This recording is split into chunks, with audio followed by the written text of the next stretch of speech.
আসসালামু আলাইকুম, সবাই কেমন আছেন? দেখেন আজকে আমাদের সোনার বাংলাদেশের অবস্থা। আমার হাজব্যান্ড এখন কেমন হয়েছে, তাকে সে নিজে হাঁটতেও পারতেছে না, তাকে বসায় বসায় নিয়ে যেতে হইতেছে।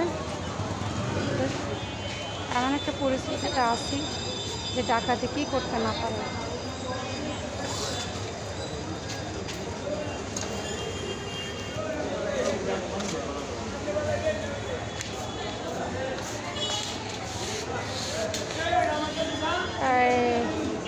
দিনের বেলা এভাবে ডাকাতি করতে আমার লাইফে আমি কখনো দেখি নাই, তবে আজকে এই ফার্স্ট আমি দেখলাম যে দিনের বেলা ডাকাতি এইভাবে ধরে এইভাবে হেনস্থা করতে পারে।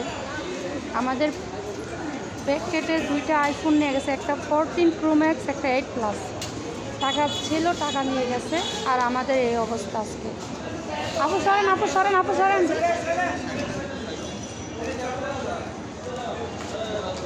আমার হাজব্যান্ডের পাটা অলরেডি চলে গেছে। ডাকাত ডাকাত ডাকাত ডাকাত।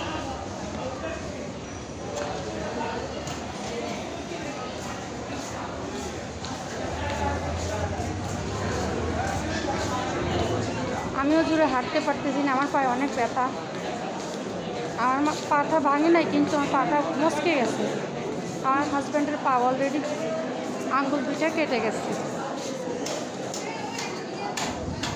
আমরা এই ডাক্তার কাছকে দেখাবো, এই স্যারকে।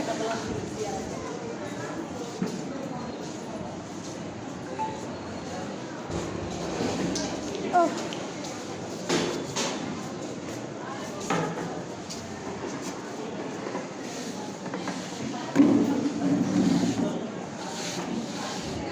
এ ভাইয়াটা আমাদেরকে অনেক হেল্প করতেছে।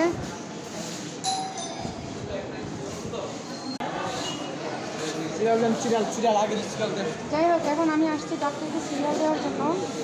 আর এই হলো আমাদের দেশ, এই হলো আমাদের অবস্থা। আজকে দিনের বেলা ডাকাতি করে আমাদের অবস্থা এরকম করছে। তো কি বলবো, কোনো ভাষা নেই বলার জন্য। যেই দেশে আমরা বসবাস করি সেই দেশের নেত্রী কেন এরকম দেশ স্বাধীন করলো বা কেন এমন কিছু করলো তা জানি না। তবে যাই হোক, যদি আমার ভিডিওতে কোনো ভুল হয়ে থাকে ক্ষমার দৃষ্টিতে দেখবেন।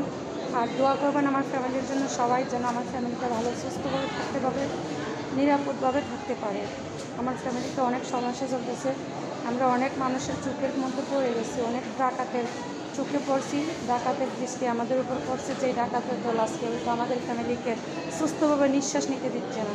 তো সবাই ভালো থাকবেন, আর ভিডিওটা সাবস্ক্রাইব করে দেবেন। আল্লাহ হাফেজ।